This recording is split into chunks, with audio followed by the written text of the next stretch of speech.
Hi everyone, Krista Cowan here with another episode of the Barefoot Genealogist. Today we are going back to the basics. This is going to be a Genealogy 101 class, but whether you've been doing genealogy for a really long time or whether you're brand new, there are still things that you can learn.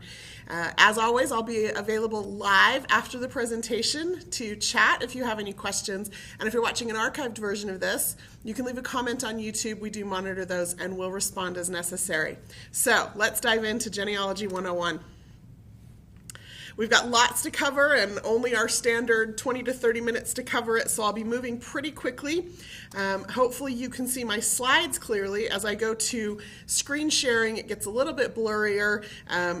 Some of that is due to the technology I'm using. Some of that is due to the fact that I don't want you to see all the details about my family. Some of those people are still living. So here is step one of Genealogy 101, and this should come as no surprise to any of you. Start with yourself and work back one generation at a time. And I don't just say that because it sounds good or because I like to hear myself talk. Really, start with yourself and work back from there. There are a lot of people who come into genealogy because they have a family story that they're related to someone famous or someone notorious. And if you try to start with that person and come forward, it gets really messy really fast. So you start with yourself. Then you record the information about your parents.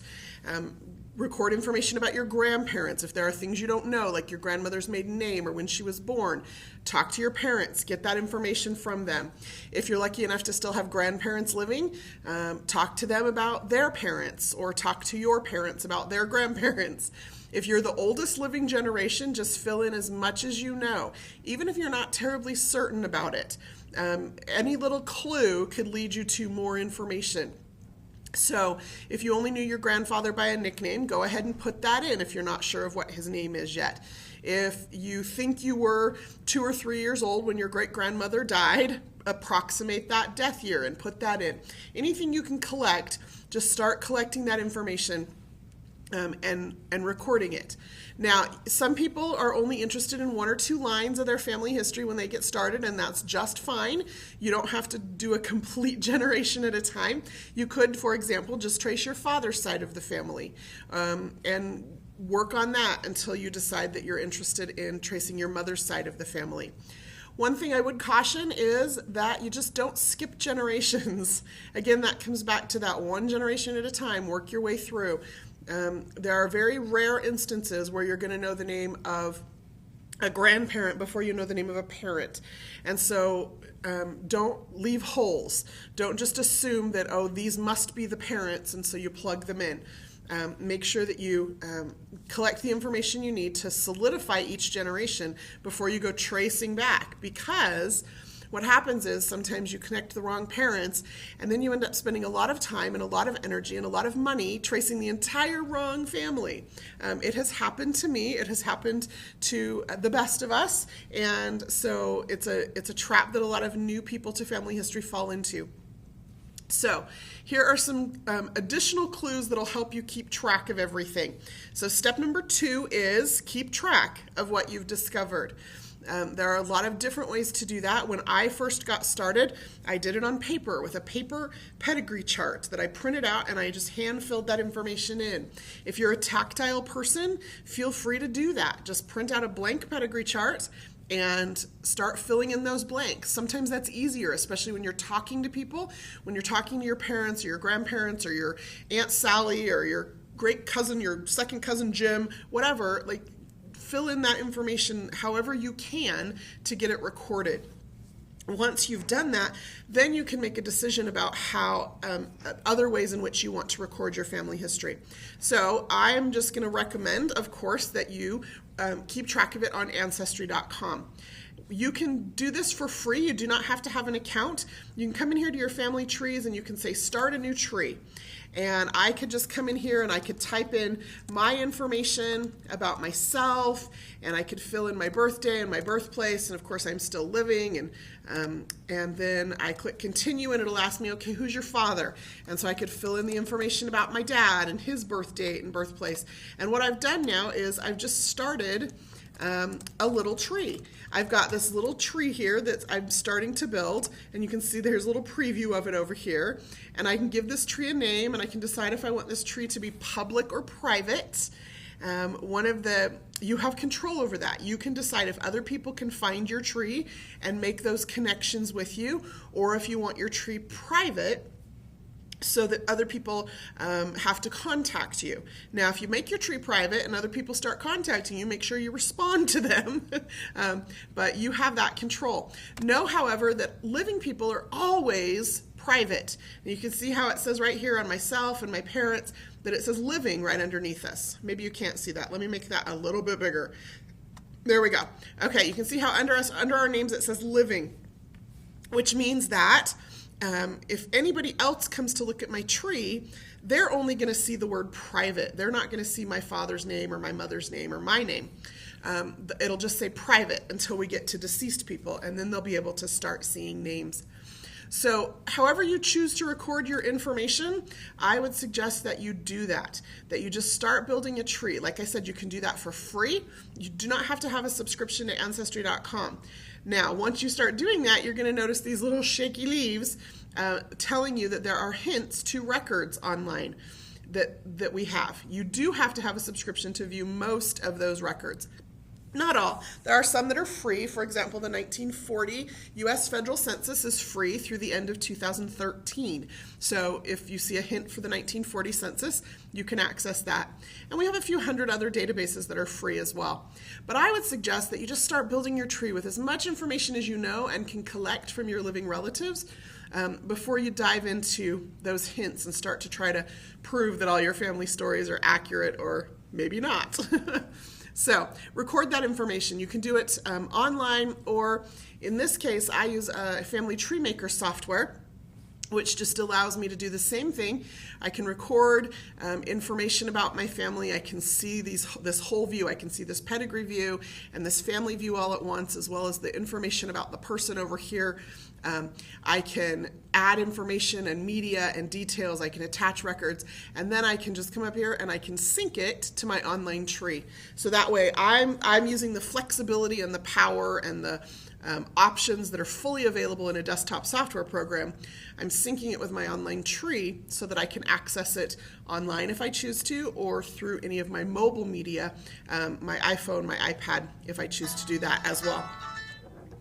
Then what we're going to do is check out a few more tips for how to keep track of some things. So let's talk about just names, dates, and places to start with. Always record women with their maiden names. And if you don't know what their maiden name is, leave that maiden name field blank until you figure it out. There's a few reasons we ask you to do that. First of all, women's maiden names never change. No matter how many times a woman gets married, her maiden name always remains the same. So that's one thing. The second thing is, if she does get married multiple times, you hopefully will have attached her husbands to her as spouses. And so the system, when it's searching or when you're looking at it, you know, here's her maiden name and here are some of the other surnames that she went by, and you can search either way. Of course, if you're looking for records of her as a child, you're going to search with her maiden name. If you're looking for records for her as an adult or upon her death, you're going to be looking for her with her married name. Now, the reason we ask you to leave it blank is there's a couple of reasons. One is, if you've left it blank, you automatically know you're missing a piece of information that you need to go find. You can tell at a glance that name is missing. The second reason we ask you to leave it blank is because sometimes women really do marry men with the same last name as them. And if you've put in her husband's last name as her last name without any kind of note, and certainly not at any kind of a quick glance, you're not going to know whether or not you need to go find that maiden name or not. So always record women with their maiden names. Dates in genealogy are always recorded day, month, the 3-character month, and then the 4-digit year. Okay, dates are recorded differently in different countries, and particularly the biggest difference that I notice is between the U.S., where we typically record a date, month, day, comma, year. In Europe, they record it year. Let's see if I can remember this. Day, month, year, if they're using the slashes. So we have to have a standard way to record dates. And so this standardization, where you record the 2-digit day, the 3-character month abbreviation, and then the 4-digit year, is the best way to standardize those. Now, of course, we always want to use the 4-digit year no matter what, because when we start talking genealogy, we don't know if you mean 1927 or 1827 or 1427. So always record that 4-digit year. Also, places. When you record places, just remember to record them smallest to largest. Now, in the United States, that means we're going to record it city, county, state, and then country if you want to append USA or United States onto the end of that. If your research is mostly in the U.S., you may want to eliminate that, but just keep in mind that your research could go global very quickly, and that other people outside of the United States might be looking at your research. And so I always include USA where it's necessary. If you just know the city and you don't know the county, look it up. And we have place authority dictionaries. So when you start typing something into your tree, we try to look it up for you and provide you with a list of options. But just keep in mind that sometimes there are towns that have the same name in the same state that might be in different counties. And sometimes boundaries change. So a city that may have been in one county in 1850 could be in an entirely different county in 1950. And so just do a little Google research, look it up, look up the place on Wikipedia, see what some of the history of the boundaries are of that location. Make sure that there's not multiple places with the same name. Also keep in mind that sometimes there are cities and counties with the same name, and sometimes they're not always connected to one another. So just record as much information as you can about the place, keeping in mind that you're trying to make your research easier for you. A lot of records are held at a location level, and so the more you know about that location, the better. So always enter as much information as you can, and if you don't know something, don't be afraid to Google it or to use that place authority dictionary as a help to look it up. Now, a couple of other tips about how to record dates in particular. There are some standard abbreviations when you're not sure of the exact date. And I really want to impress upon those of you who are just getting started that you're going to see things like in a census record where I have one great-grandmother who she only aged 6 years between censuses pretty consistently. But censuses were taken every 10 years. so each year, each time a census was recorded, she was only 6 years older than she was the previous census. And this went on for like 40 years. So very quickly, her age became very inaccurate. Or if I had used just one of those census records to approximate her age, I would have been very, very off. So always keep in mind that you're looking for records that are closest to the event that occurred. So a census when she was in her 80s is likely to be far less accurate than a census that was recorded 2 or 3 years after her birth. So just keep that in mind and know that when you start looking at some of these records, that you're not going to know the exact information at first. So I have a lot of people in my family tree where I have estimated their age or their birth year based on their age in a census record. And so I just put ABT for about, and then I'll put the year, ABT 1837. And then I'll put a note that just says, in the 1850 census, they were 13 years old. And in the 1860 census, they were 24 years old. And in the 1870 census, they were 33 years old, right? So sometimes it just fluctuates a year or two. And so you have to make a decision and just put in an approximation. And so I'll do that using ABT. Sometimes you'll have to use other abbreviations for dates. Before and after are two that I use quite a bit. So for example, if I find an obituary for a man and it lists 2 of his children who have predeceased him, I know that they died now before their father died. I may not know when they died. I may not have found that information yet, but I'm going to record that in their death date field as a piece of information for myself. It helps narrow it down so that I start to look in the right time and the right place. So if he died in 1967 and his obituary states that 2 of his children predeceased him, I would just put BEF for before 1967 in the death date field for each of those children. Same thing with after. If it says that his wife survives him, I might put after 1967 in her death date field so that I know when, again, so I have an idea or at least some general idea of when to go looking for records. When you start narrowing it down like that, it makes it really, really useful. So those are just some of the date abbreviations that I use to help myself keep track and start to narrow in on that information.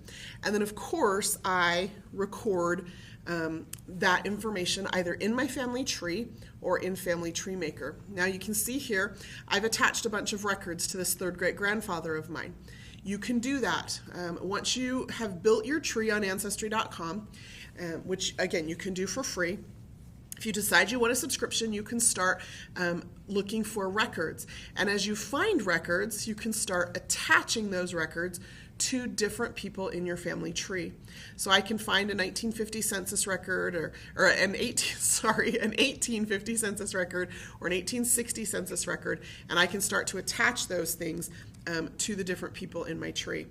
One of the other things that I do, and I'm just sharing this as an FYI, I don't mean to overwhelm any of you who are new, but let me just share with you one of the practices that I got into really early that has actually saved my sanity in a lot of cases. Not only do I attach those records or make copies of those records, I also make notes. So this is my great-great-grandfather. I did not know him. He died in 1924. He actually was an elderly gentleman, and he was hit by a car in Dallas, Texas. I just reread his obituary the other day. But I did know his daughter, who was my great-grandmother. And she had a lot of really excellent pictures and stories and information about him, and so I've been collecting all of that information. So you can see here I found a passenger list, and I made a note about. I basically transcribed everything off that passenger list. And then I found census records and a marriage record. I found him in several city directories with an address and an occupation, and I have just included all of that information. Now, it doesn't matter what order I found the information in. I may have found this 1880 census and then found this passenger list and then found this, let me scroll down here a little bit, then found the 1910 census, right? It doesn't matter what order I found the record in. I always record the information in the notes in chronological order according to their life.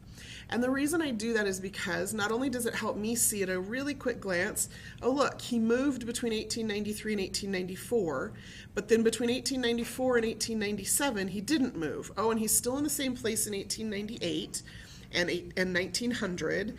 And then when I look at the 1900 census, he's at a different address, right? So I can look at a glance and I can just skim through this information to see, do I have the right person, right? Because sometimes even when you think you have a unique name, there could be multiple people with the same name.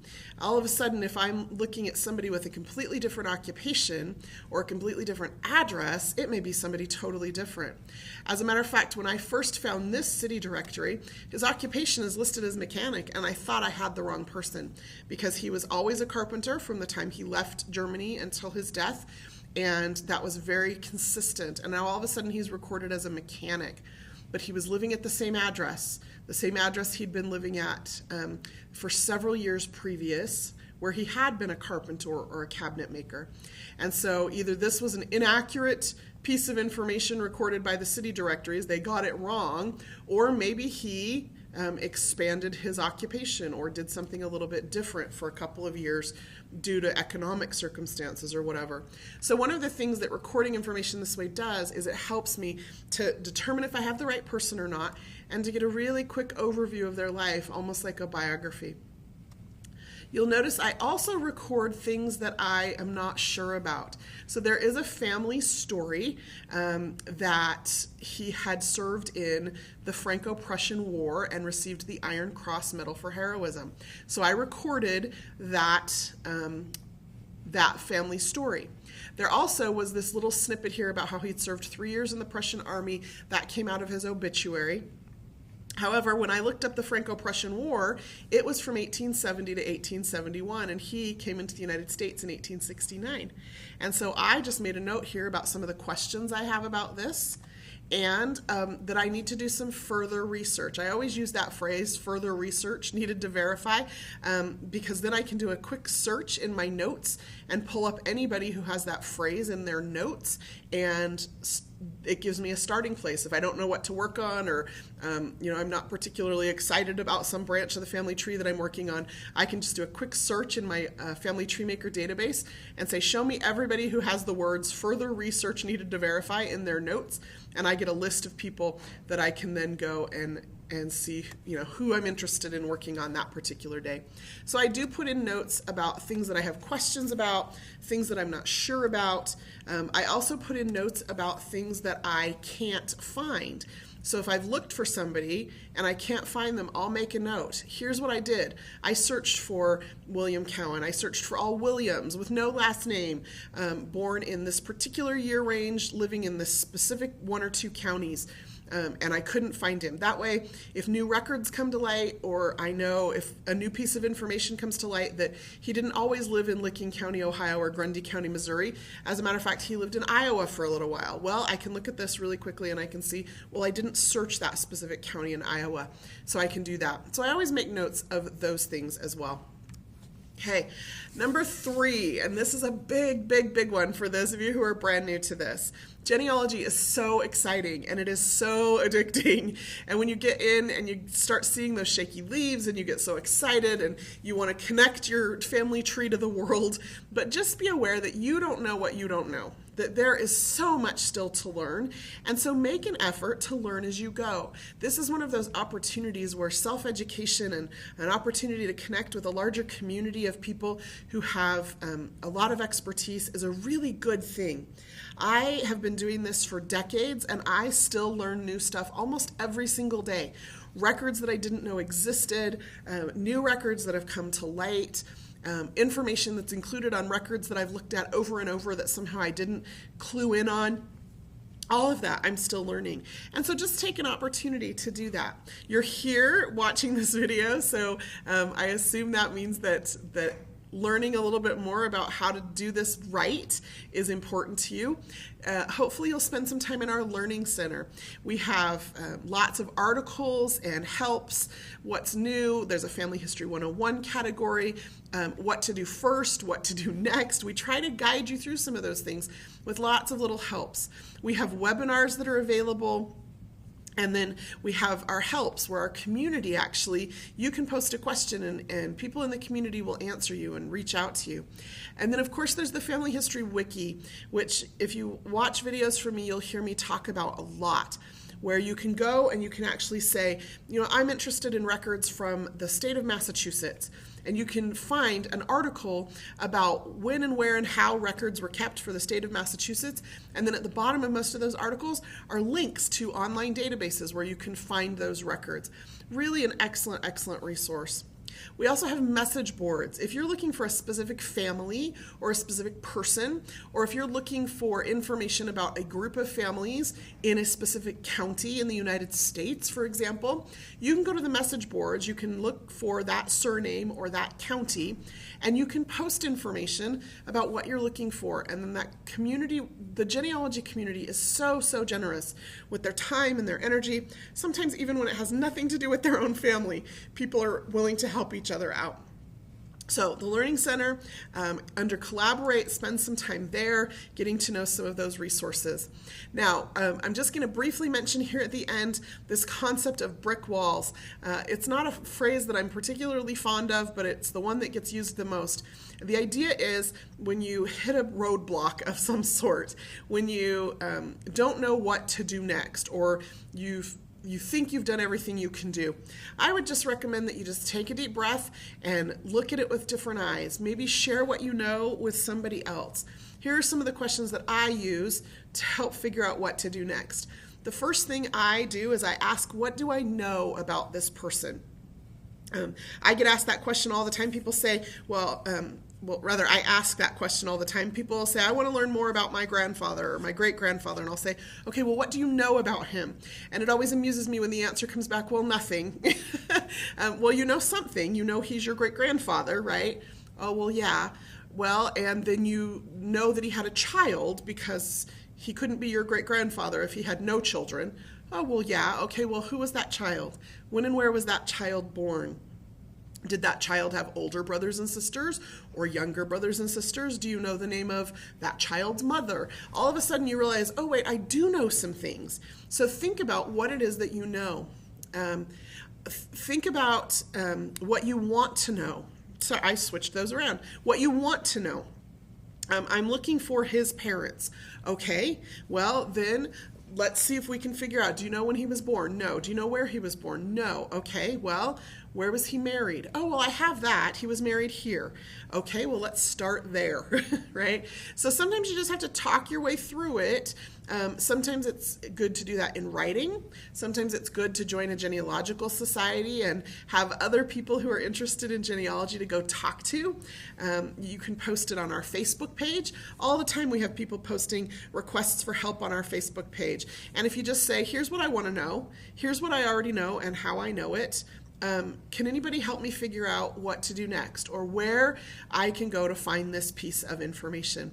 And again, that community of genealogists, this community of people who have gotten interested in family history, many of whom have been doing this for years, some who are just as new and excited as you are, but may have learned something else or that they can then share with you, are more than willing to help. So I encourage you, use the message boards, use the Facebook page, join a genealogical society. Any of those are things that you can do to help break through those so-called brick walls or those, what do I do next? Or I don't know how to take this line back any further. I know that was a lot of information to cover in a very short period of time, so let me just do a quick recap. Again, you can watch this video. It will be archived on our YouTube channel later today, and you can watch it again and again if you need to. But start with yourself. Start with yourself and just work back one generation at a time. That may not seem very exciting, but the more methodical you are, the more likely you are to have success and to enjoy it as you go. Also, keep track of what you've discovered. Start a family tree on Ancestry.com if you have not already. It's free to do that. Once you get that information, if you want to start using a software program like Family Tree Maker, it has a little bit more functionality, a little bit more depth and maneuverability, then by all means do that as well. But just get started. Attach records, keep notes. When I first started, I was mostly paper-based, and I always had scraps of paper with things written on them. And let me tell you, the paper monster gets out of control very quickly. So the quicker you can get online and either, like I said, create an ancestry tree and or get a software program, the more successful you're going to be, the more sane you're going to be, so you won't have all those papers and scraps and things to keep track of.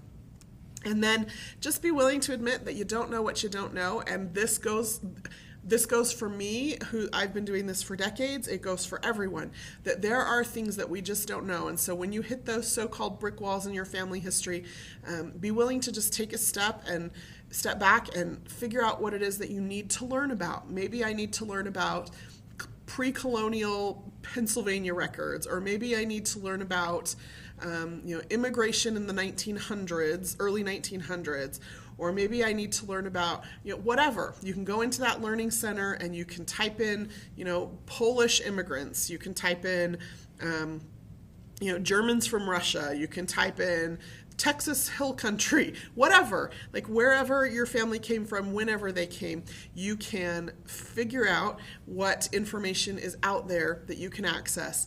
Use Google, use the Ancestry.com wiki, connect with other users through the message boards or through our Facebook page, or join a genealogical society. You will learn, and then your family tree will grow even faster, and that gets really exciting. At least it does for me.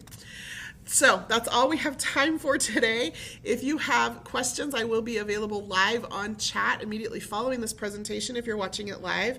Or if you're watching an archived version of this on YouTube, feel free to leave a comment. We do monitor those and we'll respond as appropriate. If you have suggestions for other presentations you'd like to see, first be sure to check out our YouTube channel. You can find it here at this URL. All of our past presentations are available there. We've been doing this twice a week for a little over a year now, and so we've got quite the collection or library of videos there. If there's a topic that you don't see there or that you would like to see addressed in more depth, please feel free to email me at ask@ancestry.com if you want to include some information about your specific research question or challenge so that I'm really clear on what it is that you're looking for. I'm happy to read through that information as well. And then if you want to just check the Ancestry.com Facebook page, click on the events tab there. You can see the topics, dates, and times for future live stream presentations. All of the December schedule is up and available there, and I will be working this next week to put together the January schedule. So if you've got those suggestions, please get them into me. Until next time, this is Krista Cowan. Have fun climbing your family tree.